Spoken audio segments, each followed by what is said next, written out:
I was just probably like blushing from ear to ear with pride Mhm. at that time. And, Ralph always would tell people who asked, just like, I didn't write that. He wrote Wow. it.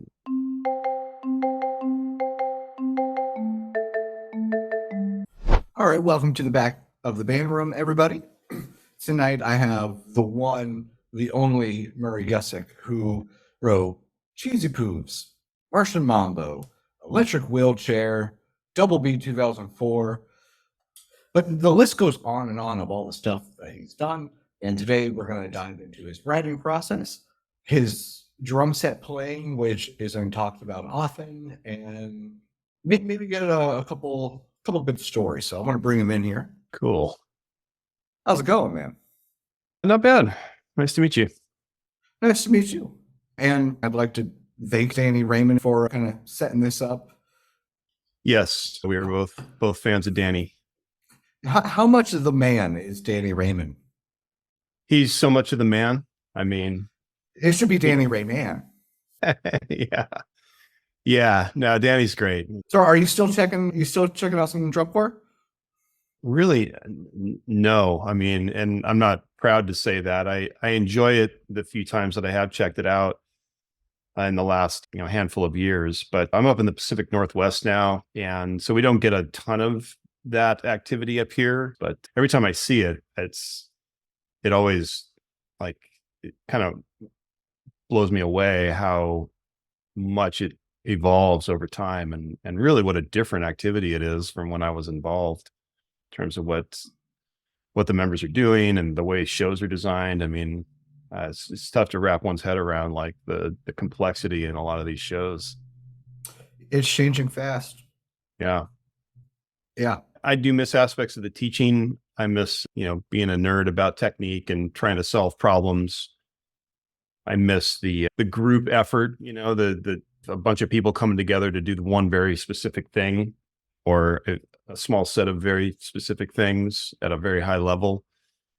And I miss some of my friends and, the different types of people that you would meet doing the activity, the, the sort of the fountain of youth of it, where if you're a teacher, as you grow older and you're staying involved and you're constantly around people that are between 18 and 21, there's a rejuvenation of life force that you sort of get by osmosis from being around groups like that, which I miss some of that.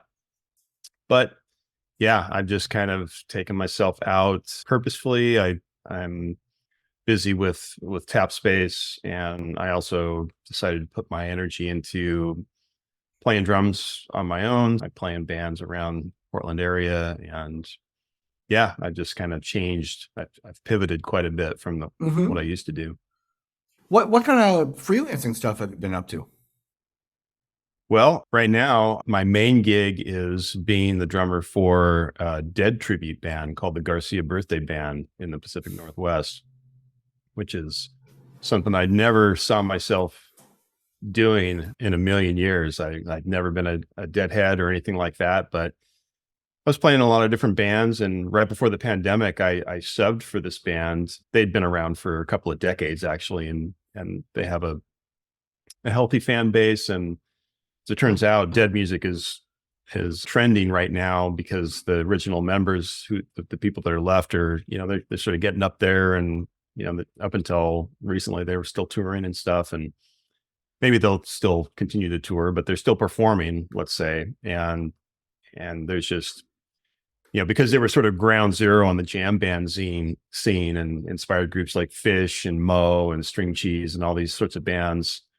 Goose is a popular band right now. There's just a huge scene up here in the Pacific Northwest. So if you play drums up here, you're going to run across the jam band scene. And so I had kind of gotten my way in there. I'd done some subbing for the Garcia Birthday Band in the late 2019. It just had a great time. It was like, they're all adults, we're all sort of similar age. We're all working adults with day jobs. We're all in a situation where we can't do big tours and can't, drop everything to go on some road trip for a month or, a week or whatever, which a lot of bands have to do, especially if they're playing original music. They have to market themselves to different regions, and so it can be a tough life and kind of a grind because you have to get out there and play for lots of different people. But nice thing about a tribute band is that the audience is built in. So, Mhm. and this band had been working hard at building their fan base for a lot of years. So when I came into it, it had already been well established. And anyways, they had a spot to fill. I threw my name in the hat.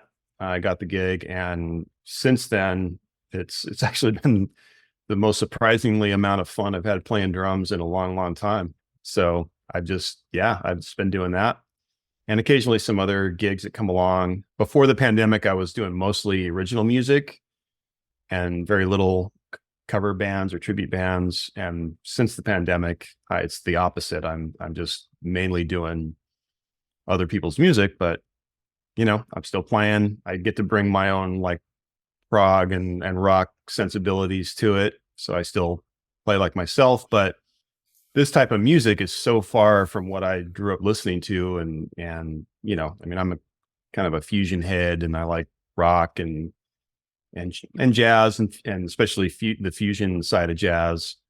Plus I did drum corps for a million years. And so, you're just sitting there scrutinizing 30-second notes in a bar, and, you're worrying about grace notes and all these sorts of things. And to go from that to, playing loosey goosey dead music, which surprisingly is not as loosey goosey as I would have thought before I joined and had to learn the book.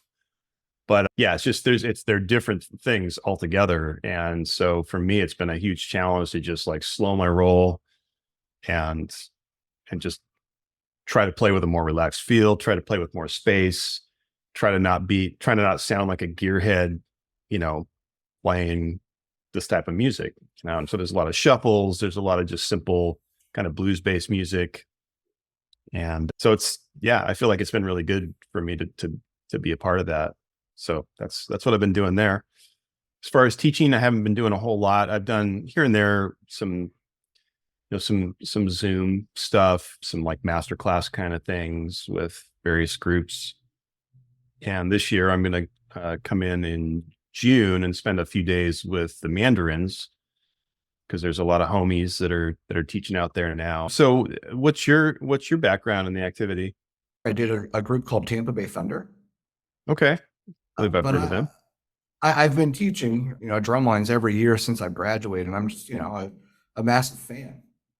I really do a lot of drum set. I had Bill Bachman on the show, and we were talking about the boxes people put you in. I put myself in a drum set box, but I own a marimba, I own 3 timpani, and I use them. And like I said, I'm just kind of into. I'm just kind of into all of it, man. The drums are cool. Drums are cool. Yeah. I never really studied orchestral percussion, although I went to San Jose State during the time when Anthony Cerrone was teaching there still, before he went to Indiana. And I had people pushing me like, hey, you got to study with Cerrone. And even when I met him, he's like, yeah, you should come take some timpani lessons or something. And, I thought about it, but I was like, I at least at that time, I know myself, and I know I'm not going to apply myself, because I was doing drum corps and I was playing my drums and playing Mhm. drum set. And so that's really what I wanted to do. So I stayed in that. Of course, on the publishing side, most of what our bread and butter is concert percussion. So I've had to really learn and assimilate a lot of that information over many years of putting that kind of music out there and engraving for it and learning what works and what doesn't work. So, I have peripheral knowledge of it and some decent experience with that. But like I couldn't you couldn't put 4 mallets in my hand and expect me to, arpeggiate or do anything like other than the most Mhm. basic things. So yeah, it's just weird. I do feel like, to your point about the boxes. Yeah, I'm probably more in a drum set box as well. I think that's the way I identify, even when I was a drum corps person. But yeah, it's just the fact that I'm part of a publishing company that does a lot of concert percussion is a surprising turn of events. Just like the fact that I'm in a dead band, being somebody who really grew up listening to Rush, and then got turned on to Chick Corea and Dave Weckl and Vinny and all those guys. And yeah, it's just life's funny that way sometimes. Yeah, man, it's almost like drummer is a dirty word. There's this like sentiment of, well, do you want to be a drummer or a musician? Yeah. And it's like, well, that's kind of messed up. Like, this is a And musical instrument and it's a hard one. it's such a tired trope. Yeah. I don't like that. I see the benefit of encouraging students to be as well-rounded as they can be. And at the same time, I realized that for me, like, that wasn't what I was going to do. My brain doesn't work that way. I want to go as far into what I'm into as I can in the time that I have on the planet to do that. And I can appreciate other forms of percussion and do, but that's just not what I was going to study or. Yeah, I'm in the same boat, maybe like an unspoken thing here, something that like band directors aren't thinking about when they say things like that is that the drum set is so much more marketable. And, even drums in general, timpani are so much more marketable than being a four-mallet marimba god. Yeah. Yeah. I mean, and there's a lot of those now. I mean, Yeah. when you look at the level of the mallet playing now in high schools and drum corps, I mean, for one, and this holds true, I think, for all percussion, battery included and everything. It's like the level of instruction has really evolved, obviously, a lot. The musicality, the expression, the touch and quality of sound that groups are getting, and particularly on keyboard instruments, it just still blows me away to this day, and it just seems to get better and better. Mhm. So yeah, it's nice to really see that, and I think that's true. That's true in the battery side of things too. If we're talking about the activity, I mean, yeah, there's so many good groups, and I can find something I love about everybody. The people that come to mind right now are Roger Carter and the Blue Coats, my friend Colin with what he's doing out there with Boston, and of course Paul and Sandy at SCV. Like, Those are my all-time right there. Paul and Sandy. That's the dream team. yeah, I mean, the tuning and the quality of sound that they always get, and just the level of cleanliness, that just floors me every time. I mean, I don't know how they those do it. videos that they would put out, it always came about a year after the season, but they would put out the standstill percussion ensemble stuff. Hmm. Oh my God, it could stand alone. I mean, it sounds like its own composition because I think it kind of is. Hmm. I mean, it just Yeah. sounds great. I'll put that on my color on replay. It's like catchy. Right. Yeah. Yeah. No, they've got it figured out. I don't know what they have for breakfast, but I think what they have for breakfast is nothing while they're writing music. Let's back up a little bit. What was your middle school band program like? What was your introduction, or did you start before middle school? when I was in middle school, I played alto sax. Interesting. I grew up in Redlands, California, which is kind of a quiet city about an hour and a half east of Los Angeles on the 10 freeway. And it did have a healthy band program in the high school. And in preparation for that, it was my mom actually who wanted me to be in the marching band. She loved marching band. I didn't know anything about marching band, but I remember going to like high school football games just so she could watch the marching band and Was she a see. musician? Yeah, she was a clarinet player, but she Okay. wasn't a practicing musician at that time. She had played in school and things Yeah. like that, and she had a little bit of keyboard training as well. But when this was happening for me, I was about 13 or 14 or something, and she wasn't a musician then, but she just liked marching bands. She just thought they were cool. So she's I was kind of getting, I had played some violin and some piano, didn't really take to either of those things, but she really wanted me to stay in music, which I'm glad that she kind of pressed me to do that. And so she took me to our high school band director. And this was before I was actually in high school. I was still going into middle school at this point, but she got a meeting with the band director there, and his name was Patrick Winters. And she wanted him to help find an instrument for me to play. And so he stuck a trumpet mouthpiece in my face and said, just try to make a noise. And I couldn't even make the first noise on the thing. So he's like, okay, you're going to play sax. So she got me an alto sax, and that's what I started in middle school. And I was pretty good at that, actually. I liked it okay. But I was walking to school about a mile each way and carrying my alto sax as a scrawny little kid. And concert band, I would walk in there and I'd see the drummers come in with their sticks in their back pockets, their checkered Vans, and their long hair. And this was, big Van Halen days and stuff like that. And they were just back there goofing around. But the fact that they walked in with sticks rather than horn that they had to carry was what piqued my interest. So you idiot. I know. Didn't you realize? Well, clearly not, Trey. I just need Yeah. So, I mean, this is the point of the story, is like, I wanted to play drums so I wouldn't have to carry things. And because this is just, 14-year-old me thinking about life, going to, at that particular moment, walking to school, as opposed to, carrying a horn. So she was a little resistant. She's like, every little kid wants to play drums, that old thing. But I worked her down. So she's like, okay, I'm going to start you off with some lessons. So she got me some lessons with the local percussionist, who was really a good timpanist in the area. And he wanted to teach me timpani, but we started on the pad, and, we were doing, I don't remember what types of things we were doing, probably some reading and things like that.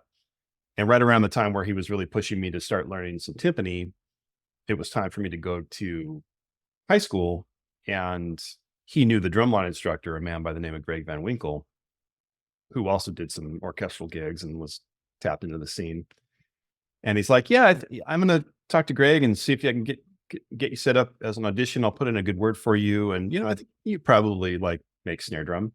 Well, come to find out, he didn't really understand that there's no way I was going to make snare drum as, a kid who could probably barely play, the most basic things. So I went and auditioned and didn't make snare, but I made bass, played third bass as my first marching instrument. But during the audition, when I looked at the tenor drums, that just blew my mind. Immediately I looked at those and I was like, what is that? And so I was like a drum set you carry. Yeah. And I didn't even have a drum set at this point. So I don't even know if I had designs on playing the drum set, but I just saw those tenors and the guys playing them, and I just thought it was the coolest thing ever. So I latched onto that big time, and there was just nothing that was going to stop me from making that instrument. And I've recounted this part of the story a few different times, but the nice thing about that time, this was, 86, I guess. And in that, where we were regionally, this was before indoor drumline, and there wasn't a lot of exposure to drum corps and that sort of thing. Although our instructor had marched Vanguard, he was a timpanist there, actually. So, but we had, we didn't have the access. He was the first grounded timpanist, right? Yes. Yeah, exactly. Cool. Yeah, he in 81. Yeah, he was the guy up front by himself with 4 drums. So, and does he know what he did for the activity? Ultimately, I hope so. I've told him. He actually doesn't live far from me in this area, relatively speaking. But it's been a while since I've talked to him. But yeah, he's a huge influence on me. A great guy, great teacher, and our knowledge of rudiments back in those days, it was only up to here. People weren't playing these crazy hybrid rudiments. I mean, a flam drag, we couldn't, that was Mount Olympus. We couldn't play anything that fancy. I mean, we thought double stroke rolls were cool, but because of that, we really just worked, myself and my peers at that time, many of which went up to March Vanguard eventually. There was kind of a pipeline from that school to Vanguard in those years. But yeah, we just worked on very basic stuff. And I love that and I'm grateful for that, because when I went to March Drum Corps, I had really strong foundations, because all I did was just work double strokes and, playing powerfully and, working on things very slowly. And so I was really well equipped to go up and audition from the training that I had there. So I was really grateful for that. Yeah. Who's on your Mount Rushmore for drum set players? Vinny Weckel. I gotta say Peart because he's just he's how I grew up on drums. Mark Giuliani is one of my favorites. I love Gary Novak's playing, especially on that Paint the World Chicory Electric Band 2 album. His sound and rhythmic choices are just amazing to me. Peter Erskine is one of my all-time favorites. I have really come to appreciate some stuff about Tony Williams. Oh my gosh, yeah. And I know that if I really went hardcore into any style and went back, you'd hear I'd hear and appreciate all kinds of different stuff. But you just kind of what you know, and the music that I tend to listen to is more probably current than older. But certainly, like I mean, Vinny probably all time favorite. The ingenuity, the rhythmic genius of that guy. The fact that you'll never hear the same thing twice. The risk taking. I like that about Mark Giuliani as well, or Giuliana. I'm sorry, I'm mispronouncing that. He's another just super creative player. Dennis Chambers, I love. Mm-hmm. Yeah, I can, I can find something that I love about any player at this point. Like I just Totally. yeah. Hey, have you ever seen this? Vinny Cayuta used to play in the band on the Joan Rivers show. Oh, the video where it loops through all of his fills. Yeah. Yeah. My friend, he's the biggest Vinny fan in the world. And when he showed me this video, he goes, "Yeah, man, it's just all the fills, none of the." Yeah. Yeah. I mean, he's just a maniac. Every time he gets that bar or whatever, the 8 bar or the 2 bars, whatever it was, like he's just an absolute maniac. There's one where he's just going nuts on like a tiny little splash cymbal. Yeah. Yeah. And he just will find some new thing to do in that space every time. Like you never hear the same thing. One of my favorite Vinny stories that somebody told me, who did a lot of cartage and was on the studio scene in LA for a long time. And I don't know for a fact that this is true, but I love to think that it's true. And I hope that it's true, is that Vinny was on a session, or was supposed to be the drummer for a session, and the session starts, but he hasn't shown up yet. So they're waiting for him a little bit, and then they start to get kind of worried. And just as they're getting to the point where they're going to call somebody else, he walks in a Batman costume and goes over the drums and goes, "Sorry guys, I was fighting crime." And then another story that the same person told me, and again, don't know for a fact that's true, but I'd love to believe that it is this person that was recounting the story was a fly on the wall in the studio. I think he was doing some tuning or doing some cartage for that session. And he was watching a take of a song where Vinny swapped out a snare drum in the middle of the song, and nobody knew the difference. Like during like some part of the song where he wasn't playing the snare, he just changed the drum. That's what a flex. What a flex on the rest of us mere mortals, man. Just the gall. What are a few things that after years of teaching, what were a few mistakes you almost expected to see? And how do you fix them? Lack of control of space in between notes, because space. There you go. The activity, the marching band and drum corps activities is built around essentially, in a dumbed down way, stuffing as many notes into a 10-minute bag or whatever the time limit is that you can, in order to get credit and to give the members a healthy book to play and have fun doing it. And that's kind of what the activity is about.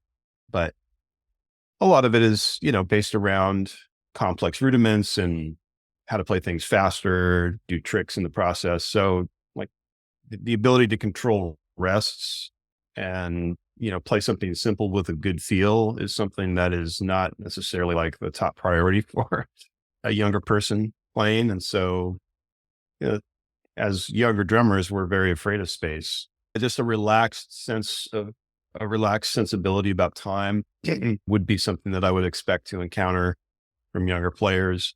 Having an opinion about time is something that I think is really important. And I know in my sort of latter half of my teaching tenure at Vanguard and other places, that try to spend a fair amount of time instilling an opinion about tempo with the members however I could do that. The concept of a drop click would be one where, you have a metronome rather than just using a doctor beat with a drum line or a student and just having to monotonously play all of the beats. If you can find an app that gives you the drop click functionality, and for those who aren't aware, drop click basically means that the metronome app or whatever it is has a setting to where it will play for a certain number of bars and then drop away for a certain number of bars with no sound, but the time is still going, and then it'll pick back up. So,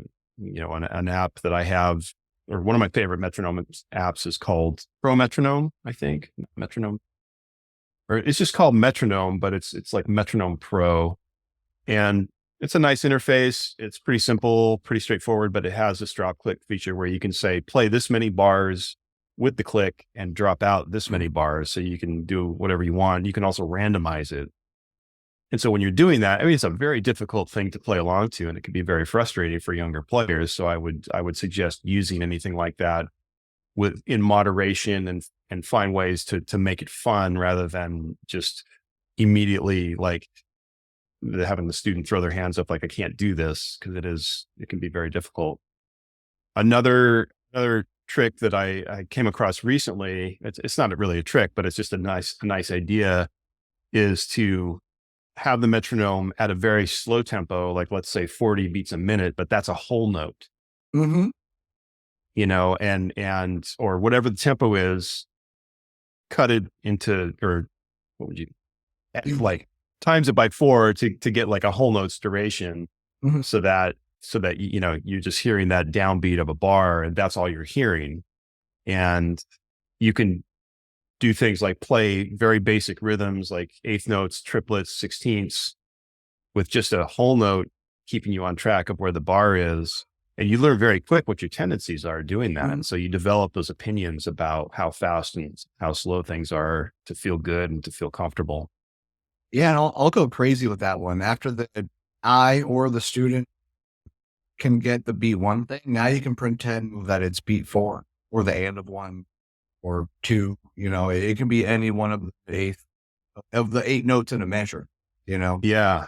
The other thing is, which a lot of people do and have talked about in the recent, 10, 15 years, is having the met be a different part of the beat.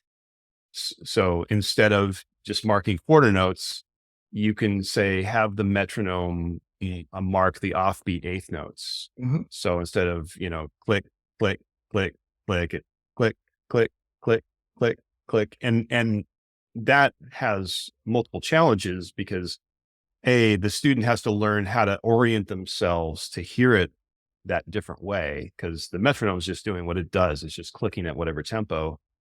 But the student has to do the work of reprogramming their brain in that instant to hear it on whatever other partial of the beat. So like offbeat eighth notes, or maybe the last 16th note at a slower tempo, can be a really great and interesting way to get super inside the syncopations and the subdivisions and really just own it. And again, I think through doing those kinds of things, you develop more of a relationship to that, the project of hearing and dealing with complex subdivisions. And then you just develop, I think, like an attitude about it, or you start to see the ways you can push and pull against it to create different feels, maybe, and things like that. I have this studio mate, I have a small studio space that I share with a friend in Portland, and he's a guitar player, and the two of us will just jam once every week or every couple of weeks or so. And we'll do the whole note approach. We'll actually put a click on that we're both hearing, and we'll do that approach, but we have fun doing it. Like we might start at 7/8. Yeah. So the click is just like every downbeat. So we'll create a 7/8 bar within that space. Cool. And play something and create something that starts to settle in.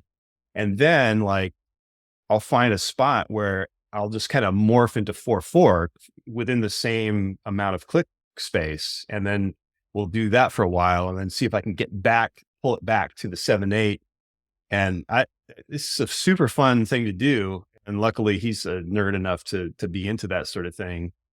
So it's just, yeah, there's some really creative ways you can use metronomes outside of the normal usage that most people do. So Do you have, or in the past, have you had any chronic timing issues? Were you an excessive rusher or an excessive dragger? my current chronic issue is probably just to be too forward, too pushing to the beat.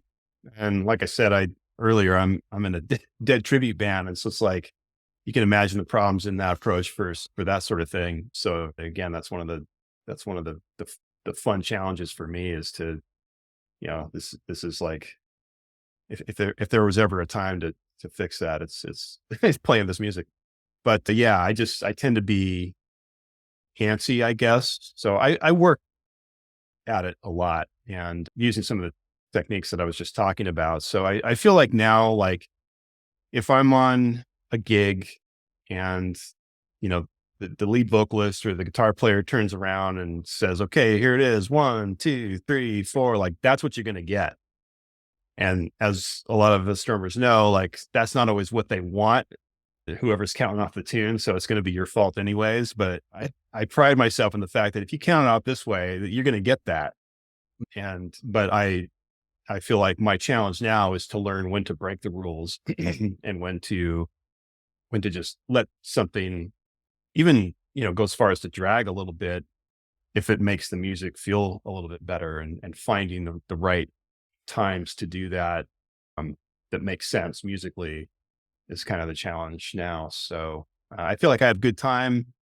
I feel like I've always had decent time, or since I've, you know, since my mid 20s when I started trying to be a better drum set player. When I was a marching member, we were playing in that era where there wasn't a lot of metronome all the time, and so time was just all over the place, and it was, you know, we like to say, what tempo is this? Clean. That's the tempo. So so you push and pull the time as you need to play it clean. So I feel like when I came out of drum corps, my time was probably on the weaker side, but I feel like it's pretty okay now. Looking back, is there anything like beautiful about that to you that a group could play with some pushing and pulling, the way that a classical group does? Yeah, I guess it's you got to look at it in terms of intent. Like, is that the intent of that group, or is it just what happens Hmm. when left to its own devices Yeah. and we're cutting corners in order to execute cleanly?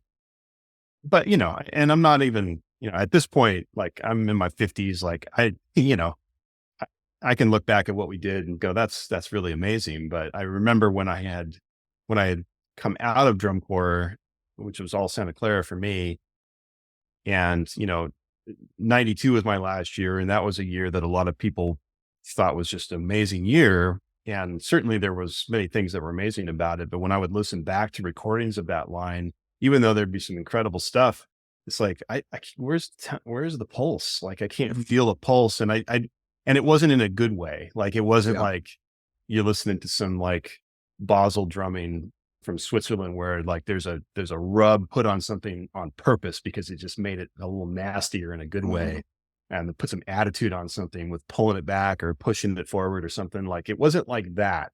It was Yeah. just like timing out of convenience for the passage that was being played, and that's what I didn't really like. I was like, we should have better time than that. And so I think that was one of my priorities for a lot of years as a young teacher. And then much later, when I listened back to some of that stuff where it was like that was all the priority, you can start to hear where, well, this would have been actually nice to have a little bit of push and pull here rather than just keep Mhm. it metronomic. And I feel that way about my playing all the time when I listen back to it. It's like, there I am again, like I could have just let this section like breathe a little bit and slow down and have some more space. But instead I just was like, boom, boom, boom, boom, driving it forward. And so, you learn as you go, I guess. Yeah. I don't know if you've ever seen maybe it's from the 70s with Fred Sanford teaching the Rob Carson Santa Clara Vanguard line. And I've like seen, yeah. everything we do, it's timing, every single thing. And 20 years later, you're saying, well, we kind of gone away from that. Well, it's eras of drum corps are totally different. Like the area that I marched Mhm.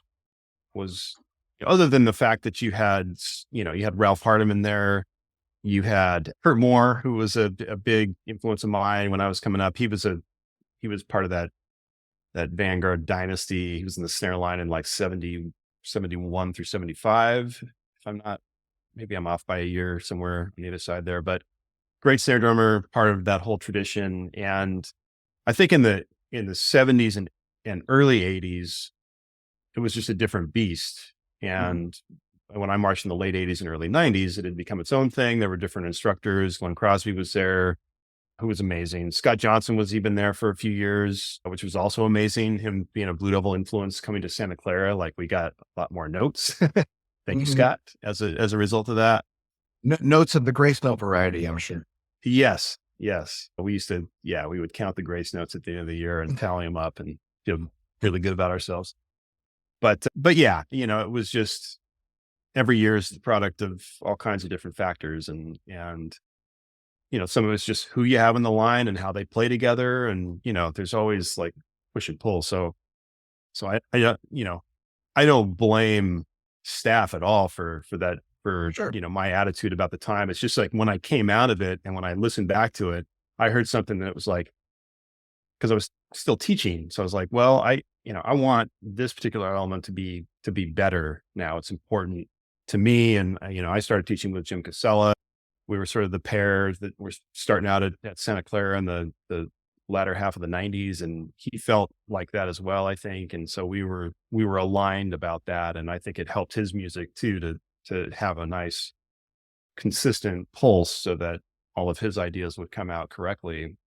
And the activity was just changing. There was more Dr. Beat being used to keep tempos steady, and so it was more of a paramount issue, I think, for the whole group in those days than it was perhaps when I was marching and earlier, when it was, well, when I was marching it was an elevator drill, but not too long before that, the You were drum line making really shape. just, yeah, the drum line was always centered and they'd go up and back, but there wasn't a lot of side to side or crazy maneuvering and putting things in weird listening configurations. Yeah, the ways people are dealing with timing on the field now, I'm sure that I just would not know the first thing about how to play an ensemble now as I used to in the old days. I mean, I watch some of these new drum corps shows, and I have a hard time imagining what the drill sheet even look like. I mean, they're doing so many things. It's like, well, do you make a sheet for every one of these moves, or do you have one sheet that just does some instructions on it? Yeah, well, it's we when I And was there, marching, we would dress forms. It wasn't yeah, dots. It was yeah, you right. were you were just you stayed in a straight line and you learned to use your peripheral vision to like stay in a straight line or a file or whatever it was. And yeah, that whole dot thing, like it was hard for me to get used to that when I switched over. Mhm. All right, but drum corps is just drum corps. Let's talk about running a business, man. You're a business owner. I had Neil Grover on, and he said that for him, having a company was like a a chihuahua that he took for a walk, and it turned into a Saint Bernard that was dragging him. Do you feel that way about tap I space? totally feel that way. That's a great analogy. Yeah, they thank you, Mr. Grover, of course.